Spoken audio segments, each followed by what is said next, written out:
Alright, all lifestyle suggests. In today's video, I'm going to be showing you how to put together about a $600 gaming PC here in 2021. This system does utilize the Ryzen 5 5600G. This will be the processor and the GPU in the system. This is not going to be aimed at a Techway title, but with the combination of the 5600G with the rest of these components, you will be able to play a lot of the esports titles that a lot of people enjoy playing.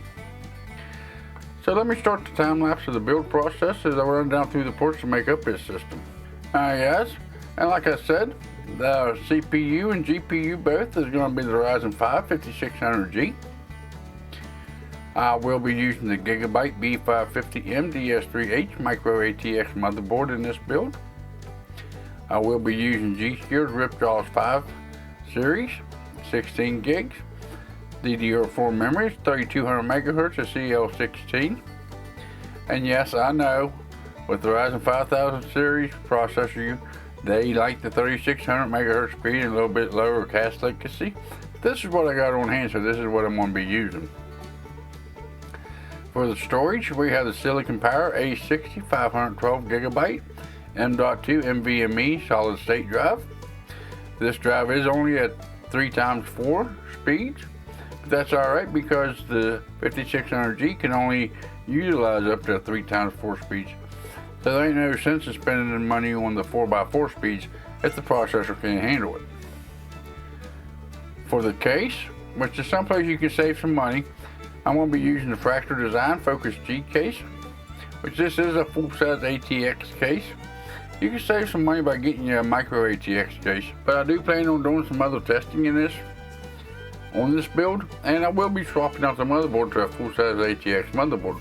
So that's why I decided to use this case in this build, and I've already got it on hand. As far as the power supply I'm using, I have the Corsair CX 550 watt 80 plus bronze certified ATX power supply. And if you look at the power wattage usage that you need for this build, PC Port Picker saying you only need about 150 watts for this build. So this is way overkill on the power supply. But again, this is what I have on hand, so this is what I'm going to be putting in the build. And with the components that I'm using today, you're looking at a total of $617. If you go with a little bit lesser of a power supply, you change that case out, get your micro ATX case, you could be well under that $600 price point and be able to get you a machine that has this kind of performance to it. Enjoy the rest of the build, and I'll be back with my conclusion at the end.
Alright all, and that's the way you put together a $600 gaming PC here in 2021.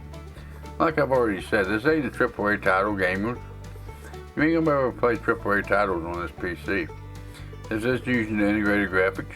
But if you are waiting for the price of the GPUs to come down some, this is a good little alternative to get you up in gaming. And you can have some fun with this system.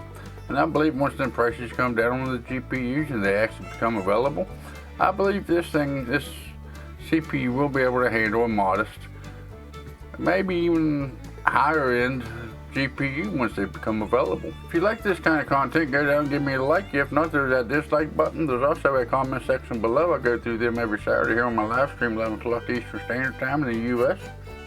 If you really like this kind of content and want to see a benchmarking video coming up on this computer, make sure you hit that subscribe button, turn on that notification bell while you're notified next time I put out a video or go live here on YouTube. And also I'm on Instagram and Twitter. I don't care your inbox, but I do put up photos and new stuff I have coming in, give you ideas of what's coming up on the channel. Or if there's anything about my live stream, if I got changed the time or cancel for any reason, that's why you also get informed of that. With all that being said, you all have a good day, and I'll see you in the next video or live stream.